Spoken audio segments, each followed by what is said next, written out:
Captain America! He has the power, and now you can too. The Arm & Hammer Spin Brush Captain America battery-powered toothbrush has the strength to take on plaque and save the day. Take any of these for a spin. Arm & Hammer Kid Spin Brush!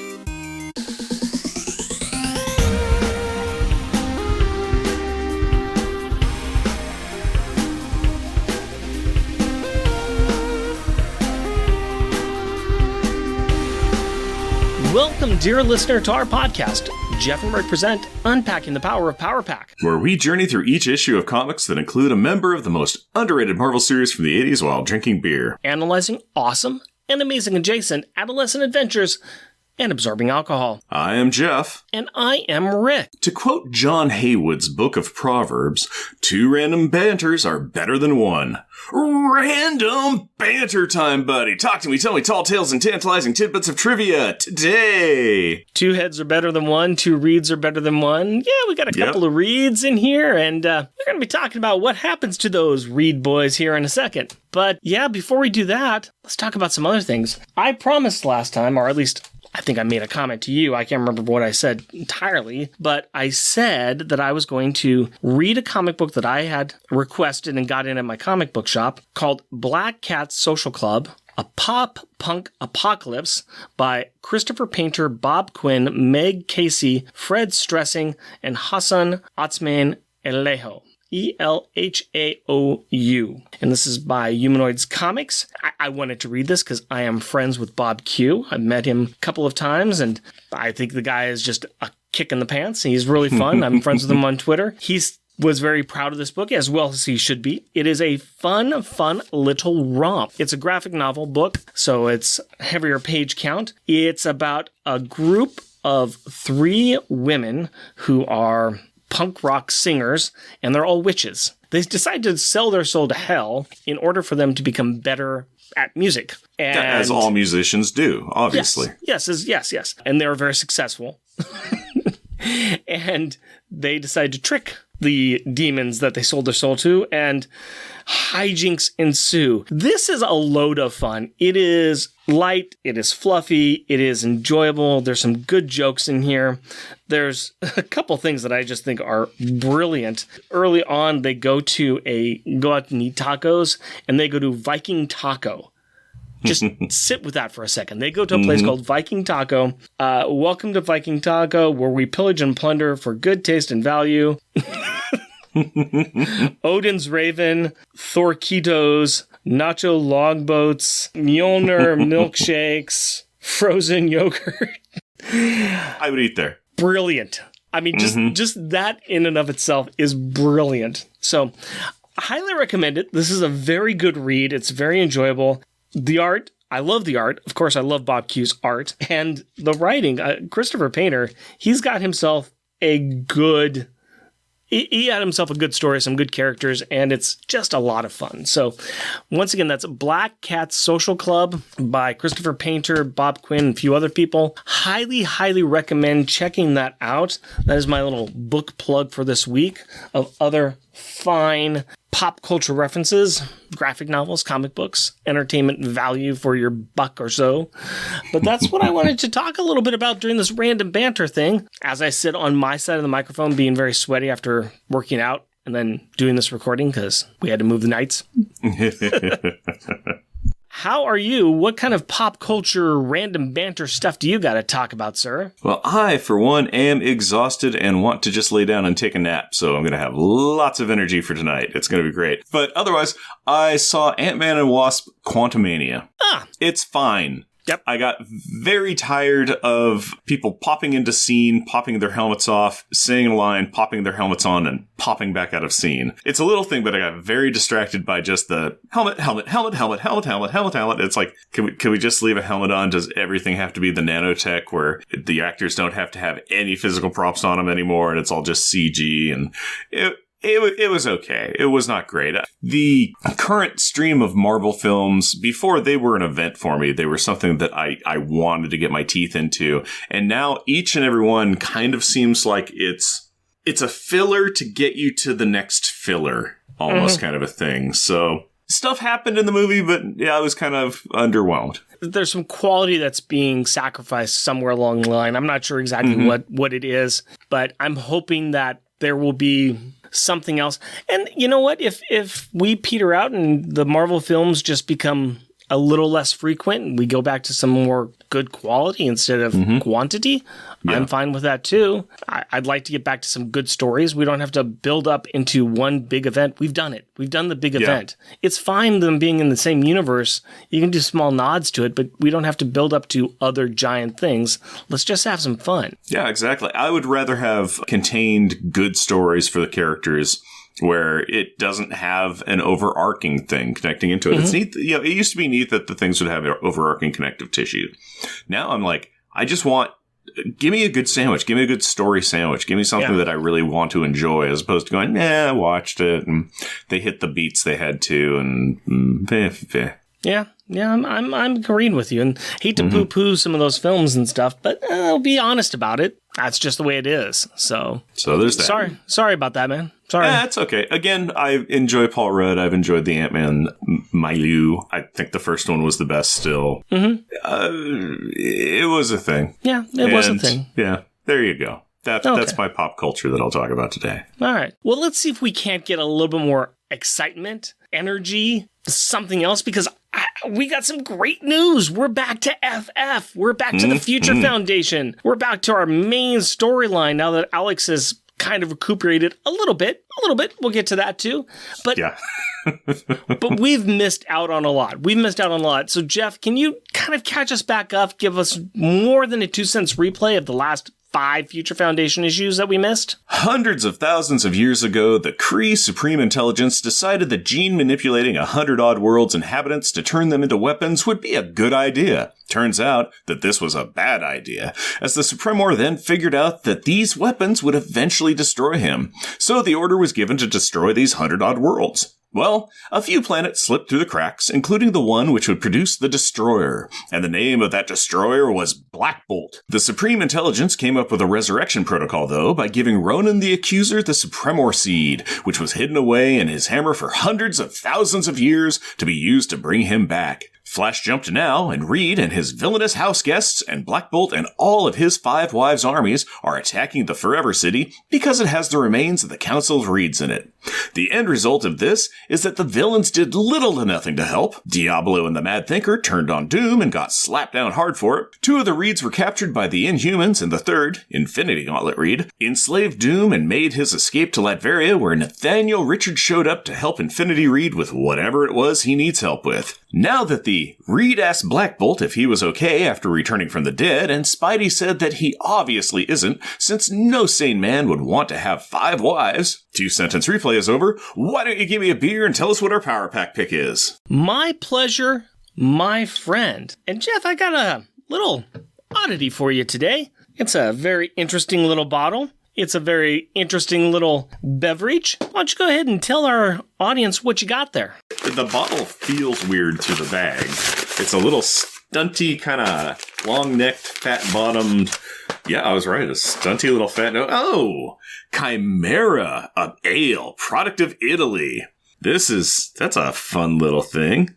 Government warning. According to the Surgeon General, women should not drink because they'll find me very attractive. They didn't say that. Well, this is a fun little thing, so I'm going to guess it's an ale. It's got a very kind of... Gosh, that almost kind of looks like an Electra with very rosy cheeks drawing on it. It's a lot of ladies and a lot of oddities. A lot of colors.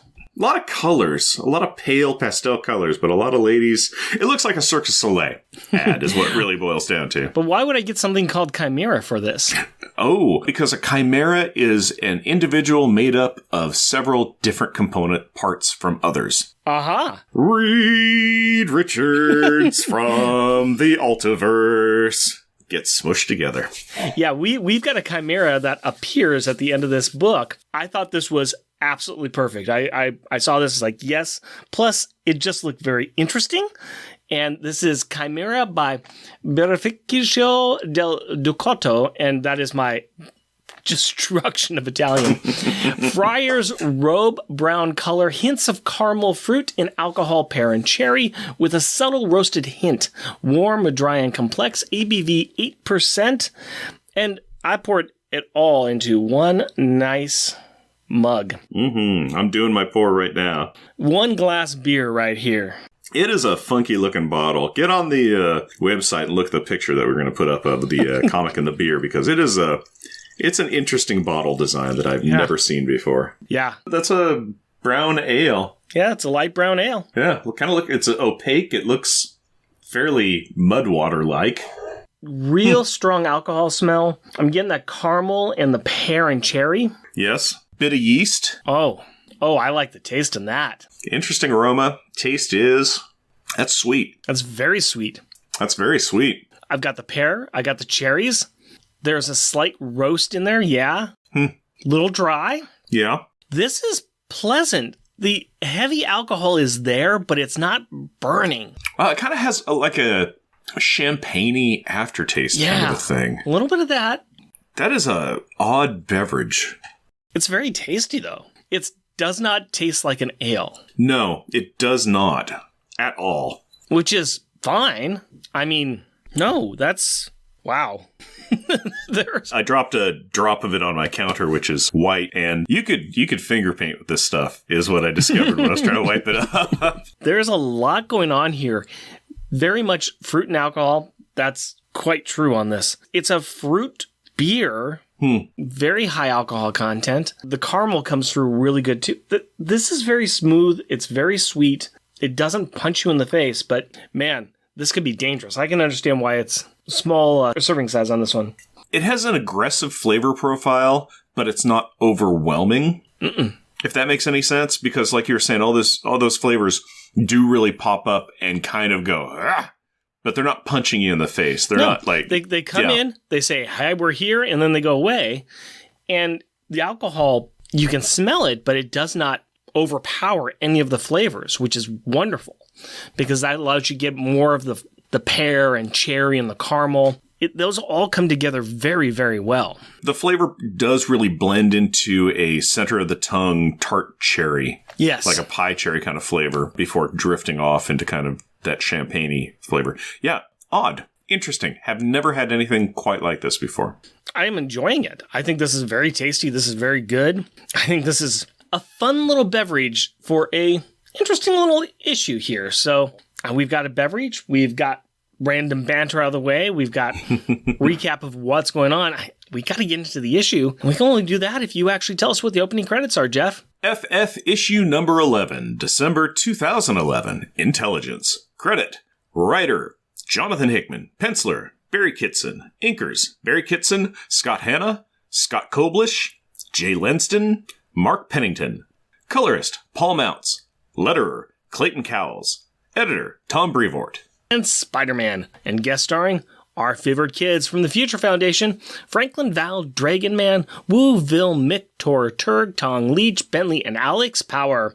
Oh, and Crystal and her hubby, Ronan the Accuser.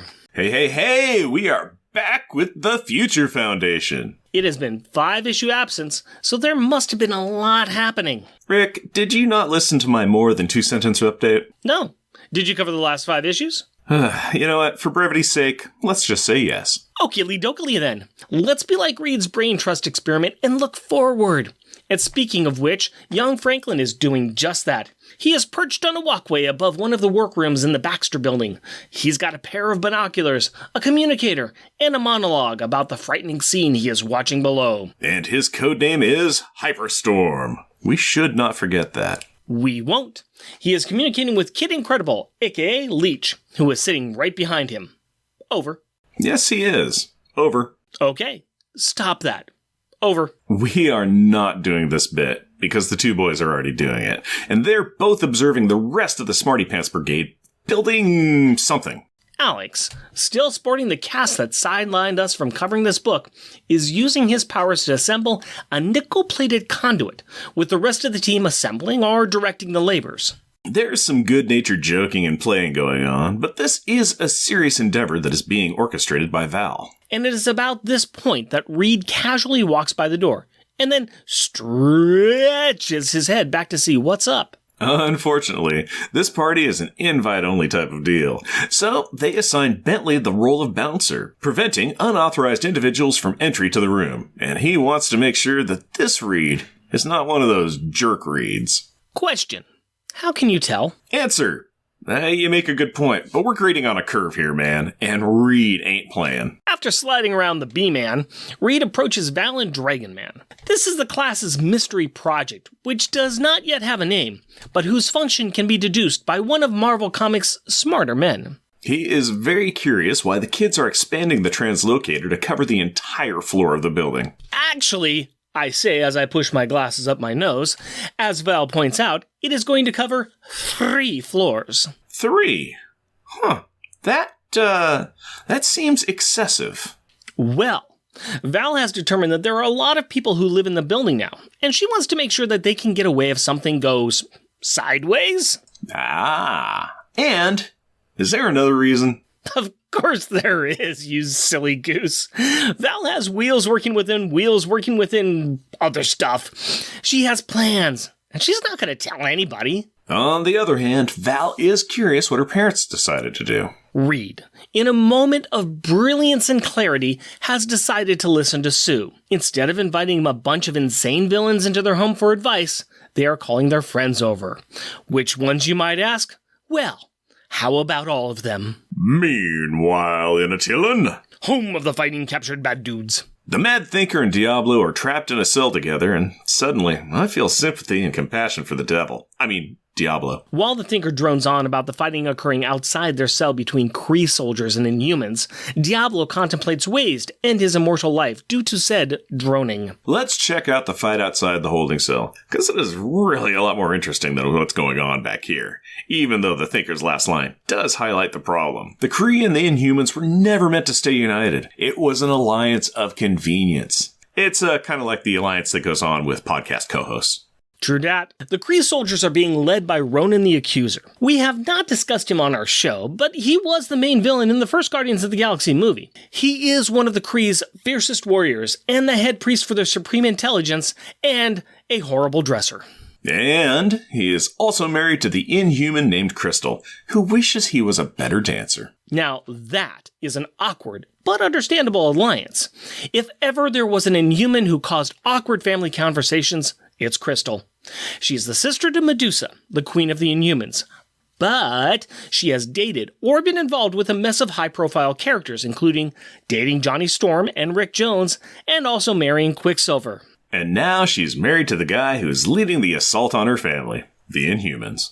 Eat your heart out, Logan Roy. So the devil's bargain she has made with her husband is that he is not allowed to kill any Inhumans. Well, I'm sure this will all turn out just fine. Ronan is keeping most of his plans close to his horribly attired chest, but he does inform her that he was prepared to do some pretty horrible things to restore the Kree Empire. But hey, the sun shines on every dog's behind sometimes, and he just rolled a couple of crits. Yeah, he mentioned that there was only one person that exists that can help him with his big plans for the Kree Empire. And good news for the Empire. And us. 2 alternate reality versions of that guy just happen to be locked up here. Hi, you 2 alternate reality reads. Meanwhile, at the Church of the Cults of the Negative Zone, home of the fighting creepy cult. I'm sorry, but isn't that every cult? Yeah, but have you seen these guys with their alien-esque bug egg devotionals? Ugh, black. Speaking of which, they have a whole crop of eggs primed for infesting more believers, which is good for them because they are approaching their go-live date. As if on cue, Annihilus rings up the head priest for an update. Not only are they breaking queens by over-popping out eggs, they also have developed and placed a series of devices. These objects and their placement were all conceived by one of the evil Reeds when they were in alliance earlier. And what is this plan, you might be asking? Well, we, Jeff and Rick, are here to tell you, our wonderful listeners. These devices are amplifiers that will increase the size of the bridge between reality and the negative zone.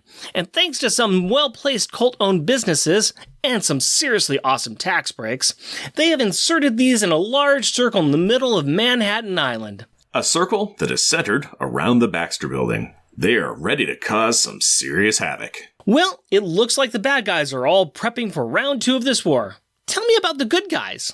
No, don't you worry, Rick. Reed is on the case. No. Please, no. Is he aligning himself with the Paste Pot Pete and the Stilt Man now? You know what? Actually, I think he may finally be doing the right thing. He is giving a speech, laying out the problems with the Inhumans and the other Reeds. Wait, he doesn't know about the Krees and Ronan. Whoopsies! Yeah, so it's not going to be a perfect plan. But anyway, he is pausing during this speech to apologize for his actions and his mistakes, and the fact that they do not validate parking. He should have called all of his current guests first. But he eventually did call them, and they all showed up. Every recognizable hero based in New York that was active in 2011 comics. Yeah, that explains it. I was wondering why Howard the Duck wasn't here. We're going to focus on one important hero present, the ever-loving blue-eyed Thing, who is getting some gentle ribbing from She-Hulk and Sue. They are talking about him coming back. He's not there, and it's kind of a cute scene. Yeah, until Killjoy Spidey tells them to shut it up so that he can hear how they're all going to die today. You see, a plan has been reached with Captain America, and the assembled heroes are told to get ready, because they are going to go to the Inhuman flying city of Attilan within the hour. Now, before we see that attack, let's find out what Ronan is doing at the same time. He has brought the two Reeds to the Forever City, and he's ignited the Forever Engine. You may feel that this is a forever story, but I assure you, it is not. And it and the Reeds will not go on and on forever. Cute, Rick. Cute. Ronan runs through some puppet theater of the unnamed crimes of arrogance that these two are accused of, and then he also holds up his really cool hammer, which opens up. Now, in the books we did not cover, it was revealed that a Supremer seed, or part of the Kree Supreme Intelligence, was placed inside the accuser's hammers many years ago. Flash forward to today, and we see the efforts of that long ago laid plan. Another way to put it, Ronan is a cook with a really old recipe book and luckily has a lot of the ingredients to make a fascinating omelet.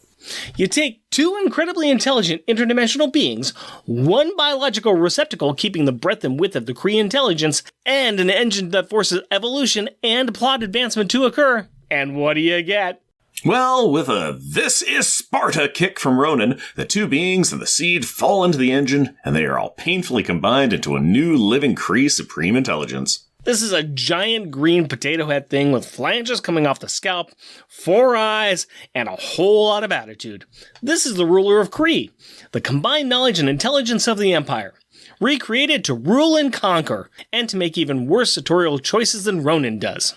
And they use 2 alternate reality reads as a baseline, so you know that ain't a good omelet. Nope, no it ain't. First, it lets the intelligence know about parallel worlds, so yay! But enough of that. It's a conquering 030 and we are ready for war. Let's call up the armies. And it is about that time that all the heroes are prepping to leave from the roof of the Baxter Building. Then they look up, and behold, a fleet of Kree warships over New York City, and they're looking fighty. Yeehaw, partner. Now we got us a rodeo. Mm-hmm. We also have us the themes of this issue and Power Pack packaging. We got ourselves a nice FF cover here, drawn by Steve Epting. We got FF at the title, Hickman, Kitson, Mounts. And the picture itself is Ronan the Accuser, and he's in the middle of a fight, and Reed Richards is all wrapped around him. Accuser's got his hand back, but it's all wrapped up in Reedy, and below them we've got whole bunch of Kree fighting. We've got some of the Inhuman races that are also fighting the Kree there too. It's just a mishmash of different individuals. Red background, column there.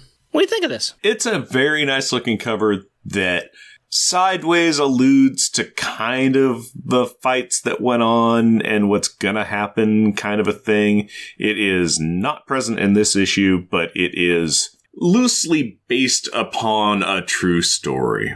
It's saying what's going to be happening. This is going to be FF versus the Kree Empire, and the Kree Empire versus everybody. Yep. The fighting is starting. This is the beginning of the fighting. This is what we're building up to here.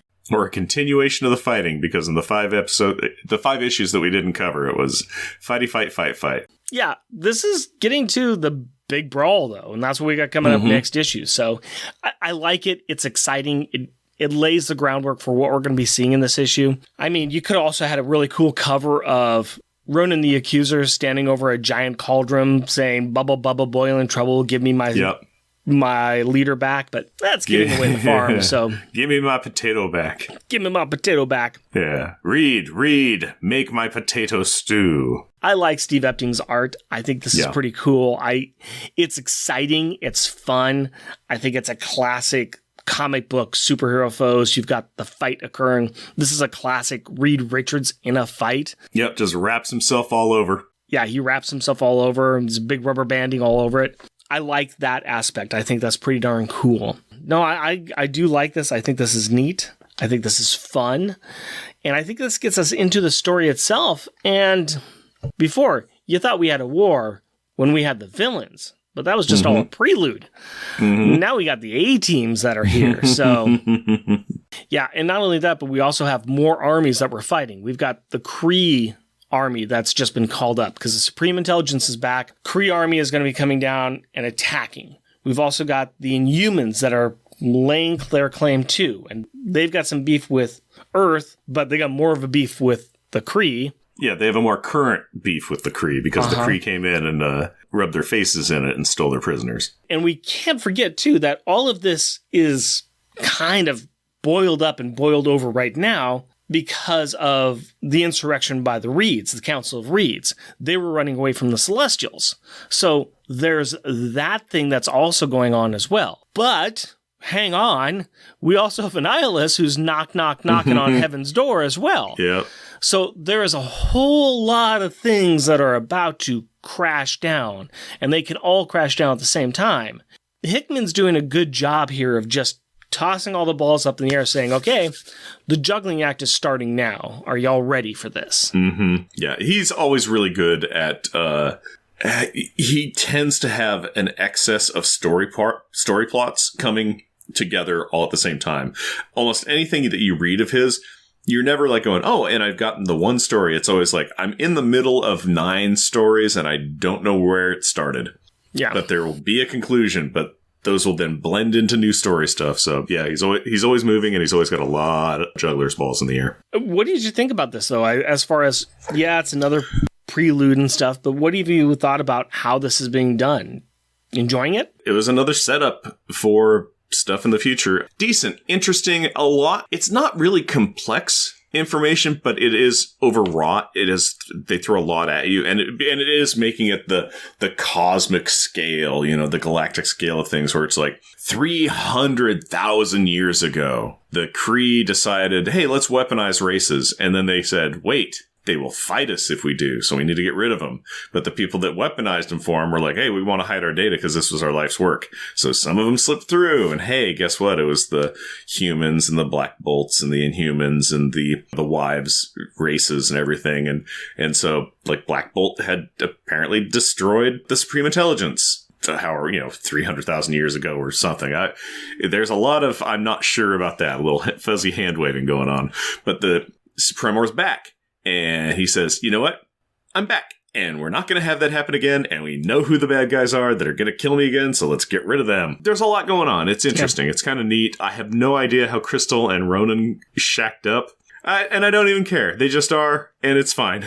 Here's what I got to say about that. My history of seeing Crystal in the comic books is the reason why her and Ronan shacked up was because it's Crystal of the Inhumans. Yeah, because she makes choices. She finds her way of connecting up with whoever.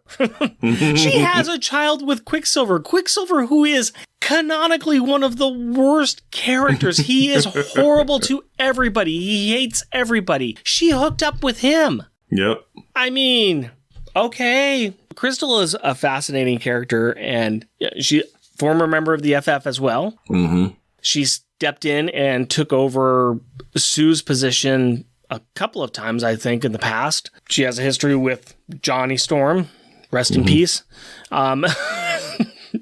So, yeah, we've got them going around, too. We also have to take into consideration that Ronan is kind of been leading the Kree Empire or helping to guide the Kree Empire. Well, in part because Black Bolt and the Inhumans, they were in charge. They were in charge of the Kree Empire. Then Black Bolt comes back and says, bye. Yeah. And they leave. And so the Krees are like, well, wait, you're supposed to help us rebuild and everything. They're like, you bet, we got a thing to go do. Yeah. And because the Inhumans said, we have a thing to go do, the Krees then said, they're not here. Why don't we take care of ourselves? And you're in charge, Ronan. Is that okay? And he goes, yeah, all right. And Ronan's first thing is, let's go take out the Inhumans.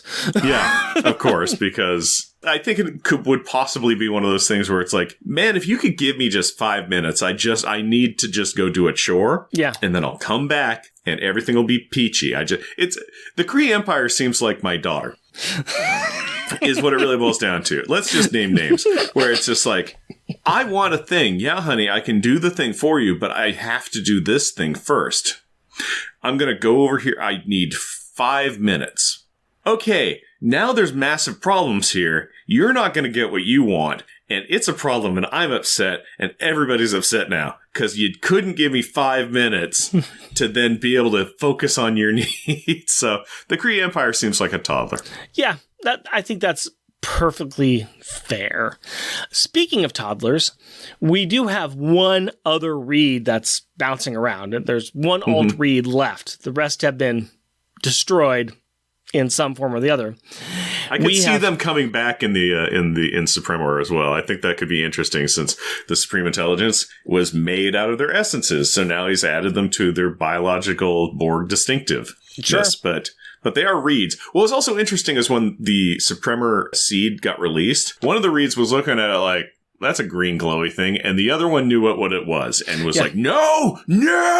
And so I thought that was interesting. They've got different histories. It's they different do. reads, and it's nice. I just thought that was a really neat take. Yeah. Where it'd be like, you can have the two reads. One doesn't know, one does. One is freaked out and the other's like, that's a weird thing. And I would like to see if they do anything with that, with the, if you make your expert meal with bad ingredients, you're going to get sick. So I'm curious to see if any of that pops up later. So far, it's more of a negative sum gain, actually. They've got a lot more intelligence than they've got the knowledge of parallel universes. Gosh.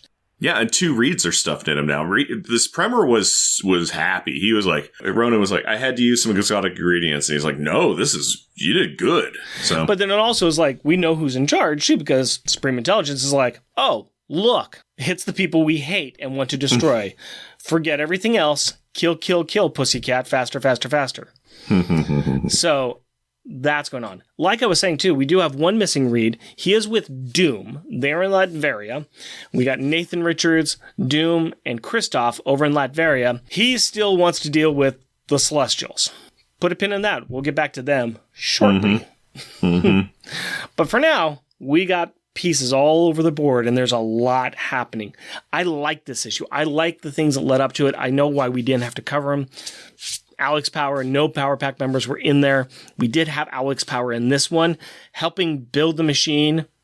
He was vital to that. At least he was helping use his powers. Great. He was part of the conversation. What was funny for me on that, as I was looking at him as he's grabbing and manipulating a giant piece of equipment to put into place, I'm like, oh, because Ben's not there, they're using him as the dumb muscle forklift. And yet, at the same time, both Ben and him are not dumb. No, that's the thing.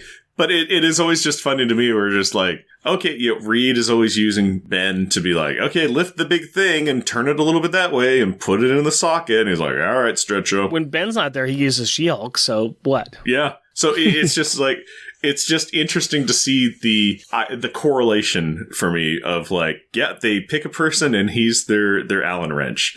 And that Allen wrench is Alex, which I thought was really great. I'm like, oh, okay, that's pretty sweet. So. Well, I think we have more to say, but I think we can get to it with some of the things in our final thoughts. So, Jeff, let's move ourselves over to the Gallery of Greatness and talk about some art in this book. We need to find some pieces of art that we need to put up on our planning wall, because we got Reed and all the heroes here, and they're planning. And the best way to plan for something is to see pictures of it. So let's get some pictures to look at, shall we? Mm-hmm. I'll tell you about my backup joke one. And this is kind of near the front middle of the book. And this is after a nihilist calls up and talks to his priest. And he's saying, is everything getting set up? And the priest is telling him about all the plans they've got made, including placing a bunch of devices in different businesses, local businesses. So I got a piece of joke art here, which I call, would you like an evil side of fries with that? And this is just one of these weird green psychedelic devices next to the grill at a fast food joint. And it's like, everything's normal. Everything's just normal. There's nothing to see here. Made me laugh. Laugh. I liked it. My backup joke one is on page 15 of Marvel Unlimited, and I call it Obviously Not Paying Attention. And this is the top panel of the page, and it's when Reed is describing what's going on with the other Reeds and the Inhumans and the Kree and all the different stuff that he knows and doesn't know about. And in it, Sue and She-Hulk, and they're talking, and Ben and Pete are also talking, like, animatedly at each other. They are not paying attention to Reed at all. They're just like, oh, hey, let's catch up. And Spidey and Thing are arguing about, I don't know, who has the better pizza. Yeah, I don't know. But it's just like, you are not paying attention. If you got called on, you'd be like, present. And that'd be it.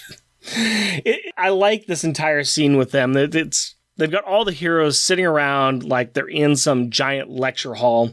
And yeah, you got this, everybody else paying attention, and these four are just clowning around. And it's funny you take that one as your backup one, because my top joke one is the bottom panel where they have gotten done mocking the Thing, and he's sitting there with his arms crossed, just with a big old pout on his face as he's just gotten mocked, and he just yelled out, I did the dishes last night, and then everyone's just smirking at him, and that's because Sue and Jen are talking about it, and Sue's like, yeah, it's nice to have him back, but it would be nice if he cleaned up after himself, did the dishes sometime, and Ben's response is, I did the dishes last night. Yeah, again, does not care about whatever superheroics need to go on or planning. It is about, you have besmirched my honor, and it will not stand, and I will pout about it. And everybody like stops and has to look at him. It's great. Yeah. What's your top joke one? My top joke one is a little bit of a cheat because it's 4 panels, and it's on page 5, and I call it Dads Everywhere Always. And this shows Reed, he's walking past an open door where the Smarty Pants Brigade is doing stuff, and then the doorway's empty. And then he's like, well, hold on a second. And his head pokes around, looking at him, and then he walks into the room. It is such a dad move to do where you're like, what's my kid doing? Yeah, they're fine. Wait a minute. That's not normal. What are you doing? Yeah. Plus, I also just like the head stretching. It's another good... Yeah. Every now and again, we get a good Reed stretching kind of joke. This is one of them. It's just like his head just coming back. Yeah. My head's backing it up. See what's going on? I need a second peek. I'm going to keep walking that way unless my head sees something that needs attention. Yep, I got to come back all the way. All right, let's talk about some great art. And I'm going to probably do a little bit of cheating on this one too, because it pretty much is the middle panel, but I could go for the entire part of it. And this is what I call pain. And this is where the 2 Reeds get introduced to the Forever Engine and the Supremor Seed. And we've got like 5 panels of them getting joined together. The seed is in the center, and it's grabbing onto both of their brains and just merging them together. And it's just horrible. And it's beautiful, too. It's fantastic. Yeah, it is great. It's a good one. It is a real good one. I like that series of shots where the Supreme Intelligence is getting made because it looks horrific. It's like, I didn't like those Reeds. But man, that's a bad way to go. That's a nasty way to go out. Yeah. A real mean way of going. Also, it was a great way of filling up page count where he didn't have to have any dialogue or anything. There's like 2 or 3 pages where he does the stuff for that. And it's just like, yeah, all right. Hey, we can make a 28-page comic easy. We can, here, 3 or 4 of those pages are done. What do you have for some good art, man? My backup good art is on page 16, and I call it Smooch. And this is after Ben has been razzed and he was yelling about the dishes and everything. And Sue leans over and gives him a little peck on the cheek and says, I'm glad you're home, Ben. And he's happy and she's happy. And I just really like the way that looks. I like the human interaction things with the thing. Yeah. And it also shows just how big he is, because her head is about a quarter the size of Ben's head. So it's kind of fun that way. It's a very, very cute scene. And we're spending a lot of time with those heroes. And I'm going to go back to that because I am taking, for my top one, the 2-page spread of Captain America and Reed standing in front of that giant hall filled with heroes. And you see a good number of them there. It's a very cool shot. I like seeing all the heroes there. That's kind of fun. So I called it roll call. Roll call. Yeah, it's my top as well. Nice. It had to be. It's good. It's great. It's fun. And, it's not like I'm going to tell you that you're wrong. Because I did hear that very much like Ben Grimm got his head out of his rocky butt and decided to come back to the Baxter building. I had no way to really transition that in there, but we're going to talk about rubber and glue moments. And that was my rubber and glue moment, was She-Hulk said, I hear that Ben Grimm got his head out of his rocky butt and decided to come back to the Baxter building. Yeah. Yeah, I liked it. It's a good one. It's a good one. It's a good one. I did not pick it, but it is a good one. Yeah. What did you pick as a good one? My backup one is on page 4, and it's when the Smarty Pants Brigade is making the science. Alex is floating up the big piece of equipment and stuff, and one of the moloids is all, careful, don't drop it on Mick's head, you'll dent the piping. Ha! Look, Core continues to evolve. He's developed a sense of humor. See, Alex? The joke is funny because Core doesn't know the atomic weight of nickel. It's just the family of moloids just pinging each other, and I just loved it. And I do like Core also later. He's like, I do too. It's 58.6934. I just thought it was fun because it's that, don't drop it. Don't drop that on his head. You'll dent it because his head's so dense. Blah, blah, blah. It's fun. No, I like it. I like it. I think we probably have the top one. I'd be surprised if we don't. Bentley, he's making sure that Reed is not one of those jerk Reeds.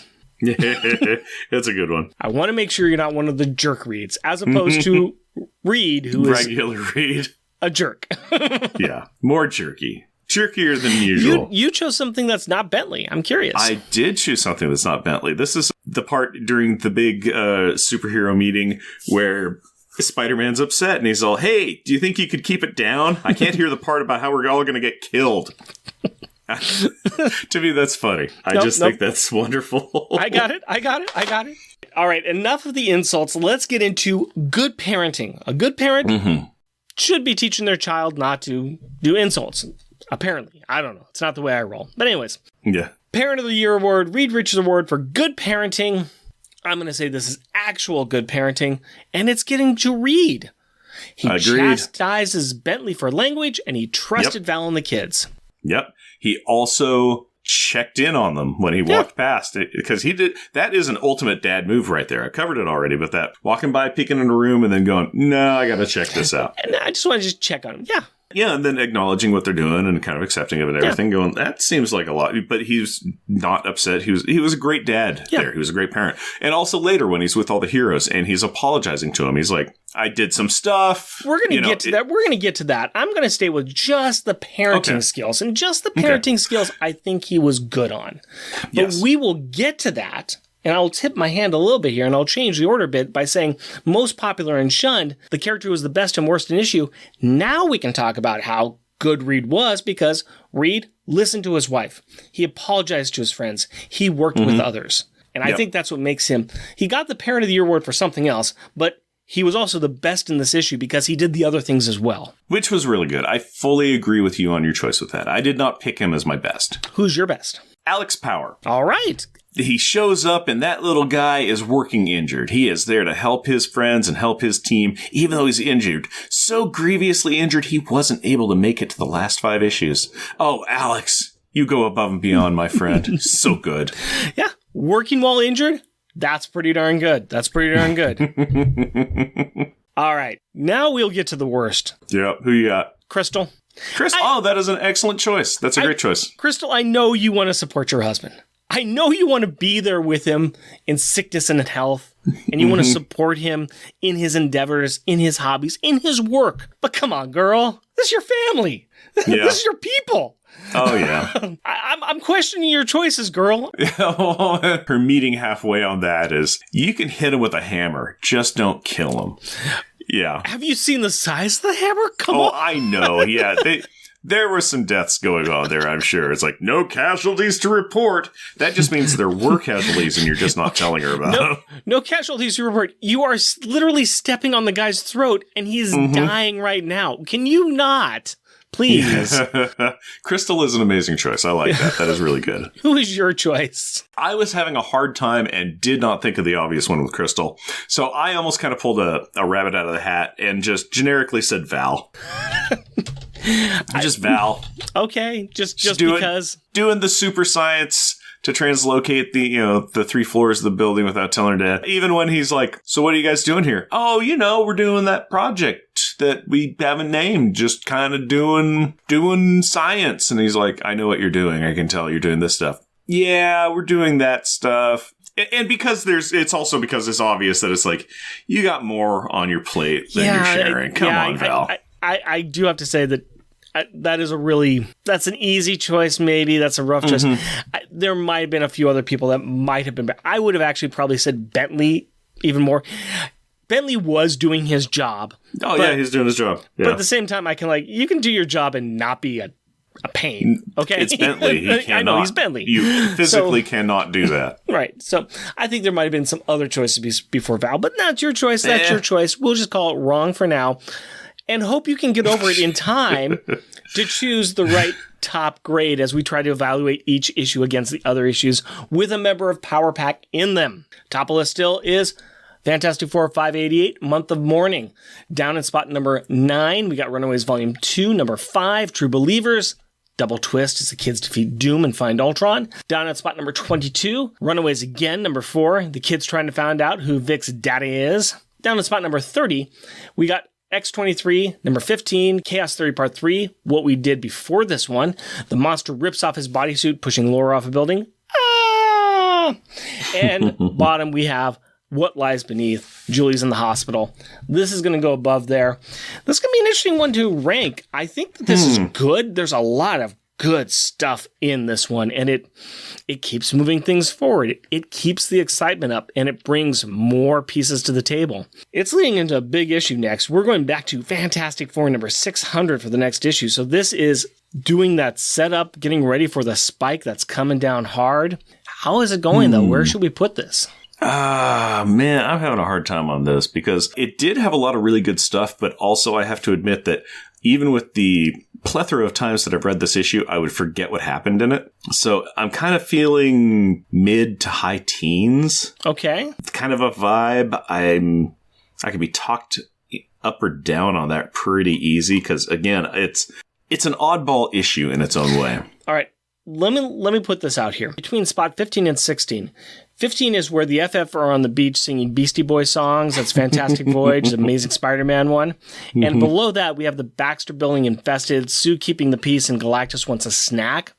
That was a pretty good issue, too. And then right below that, how do you defeat a plethora of reeds? The beating of the drums, kind of the starting point of this. So I would say somewhere in that range, 15, 16, 17, I think possibly either above or below 16. I think above 16. So make it the new 16? I think make it the new 16. Okay. We will place that in spot number 16 then and call that as it is. Pretty good showing for this one.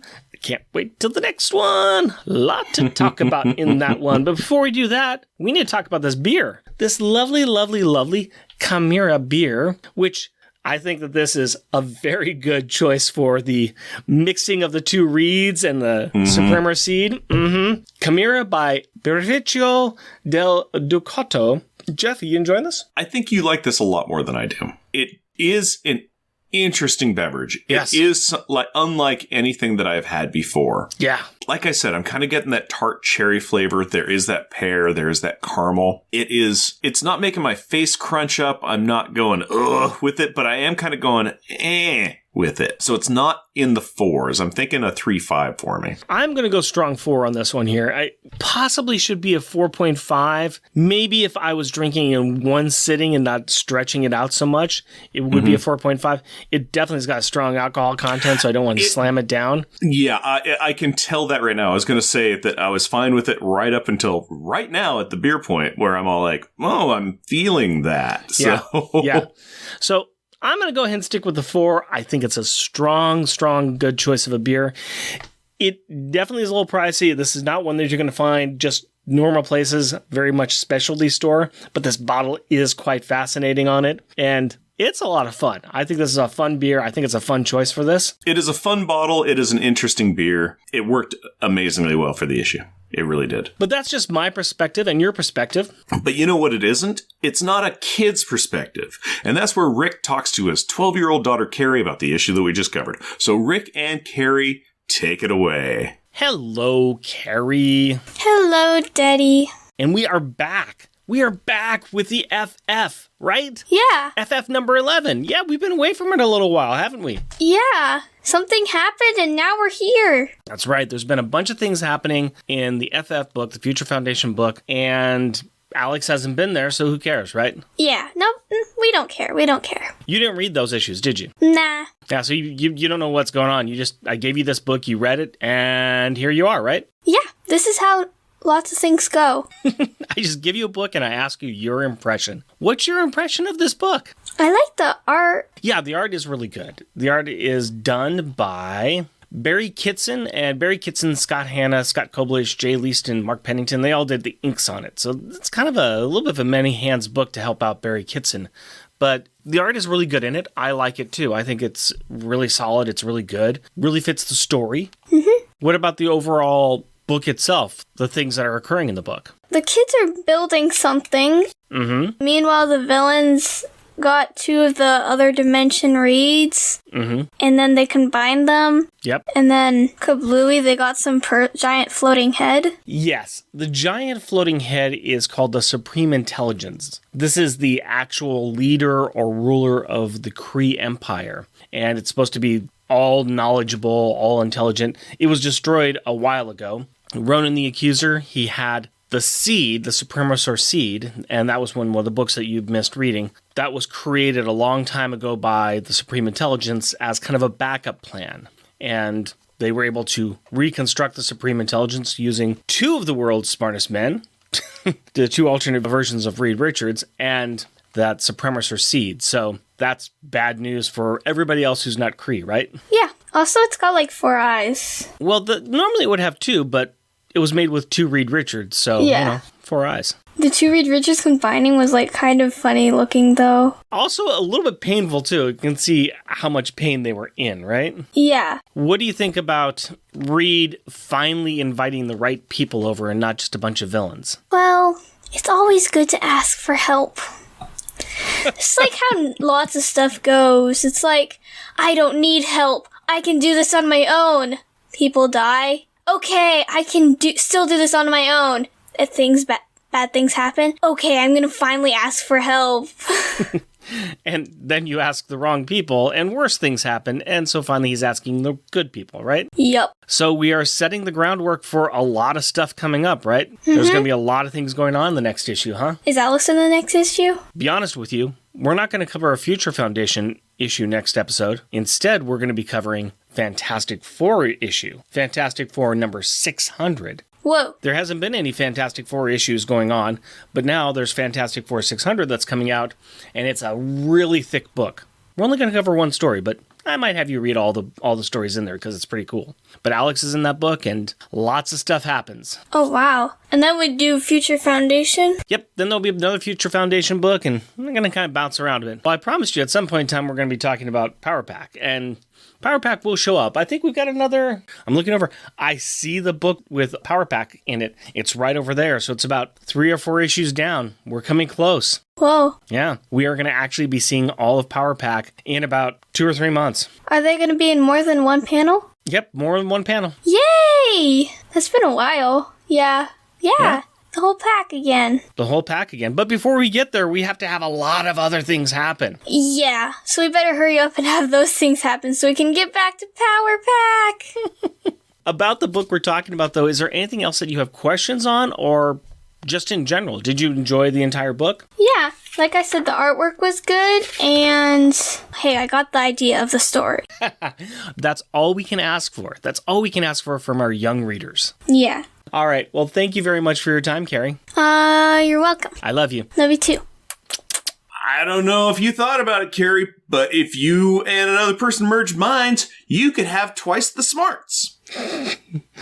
Thank you very much, Jeff. And now we would like to shout out and recognize those listeners that take the time to write in or leave us a review. And this is for episode 134, Amazing Spider-Man 666, the one and only, the prelude to Spider Island. Charles Gears. Chris Lydon. Hoover Jeremiah and his podcast, 4 Million Years Later. Jeff Bollier. Jeremy Daw. Jeremy Wiggins. Jonathan Schaefer-Hames with the MWC podcast, who says, I think I'm the only person who liked Peter's girlfriend at the time, but not enough to remember her name just now. I like that she was smart enough to figure out his ID on her own.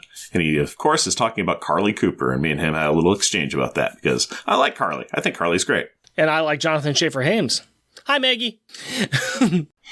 Also, Mal. And Sean Ross. We also like to thank those fantastic people that give us a little bit of money to do the show.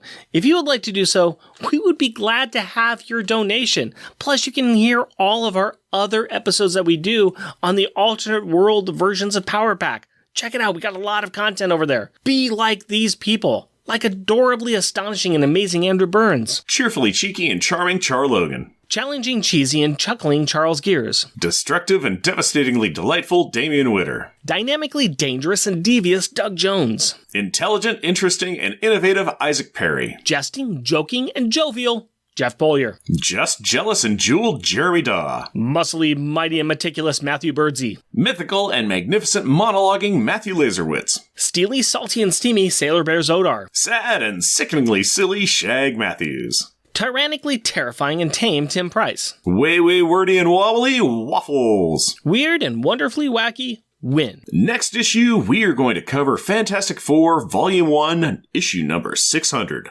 Forever. Also, you can check out some of my old episodes of Monthly Monday Movie Muckabout on the Longbacks Crusade. I haven't put out any new content lately, but if something comes up, I will put it out. And we have some merchandise available on Redbubble. Go to redbubble.com and search for Unpacking the Power of Power Pack. Jeff and Rick Present is a bi-weekly self-produced podcast recorded in front of a live studio audience of my sweaty and smelly gym clothes that are right over there in Portland, Oregon. If you'd like to interact with us through the magic of the internet, you can do so through Twitter at Jeff and Rick Present, our Facebook page, Jeff and Rick Present, our email address, Jeff and Rick Present, all one word at gmail.com, or at our website, jeffandrickpresent.wordpress.com. Also, we have a YouTube channel at Jeff and Rick Present. And if you would like to help support our show, we are on Patreon. You can find us at patreon.com, Jeff and Rick Present, all one word. We are also a proud supporter of the Hero Initiative, and we'll be donating 10% of our Patreon donations to this great cause. We encourage everyone to give what they can to this worthwhile organization that helps the creators who provide us with such great content. Go to heroinitiative.org to find out more. Please rate and review us wherever you can. Tell your friends about us. Share your love for us on social media. And as always, we want to thank the powerful people in our packs. My wife Cindy and our daughter Carrie. My fiancée Hillary and our daughter Aurora. We love you. Until next time, costumes off. Our theme music is 80s Action by Kevin MacLeod. Also featured in this episode is Captain Scurvy by Kevin MacLeod. All music is found at incompetech.com and is licensed under Creative Commons by Attribution 4.0 license. Also, we've got Crystal and Ronnie the Incubator. Yeah, you're Ronnie the Accuser, but I like Ronnie the Incuser. Yeah. Boom! Meanwhile, in Atlan. Attilan. Boom! While the Thinker drones on about the fighting occurring outside their cell between Kree, Skull... Good one. Boom! Who's Logan Roy? From the TV show Succession. Never seen it, but I've heard about it. I've been watching it, and let me tell you, that line makes sense. Boom! He is pausing during his speech to apologize about his decisions. He is pausing during his speech to apologize about his decisions. decisions. Boom! Another way to put it, Ronan is a cook with a really old recipe book, and luckily he has aloof the ingredient. He has a lot of the ingredient. And Okay. Another way to put it, Ronan is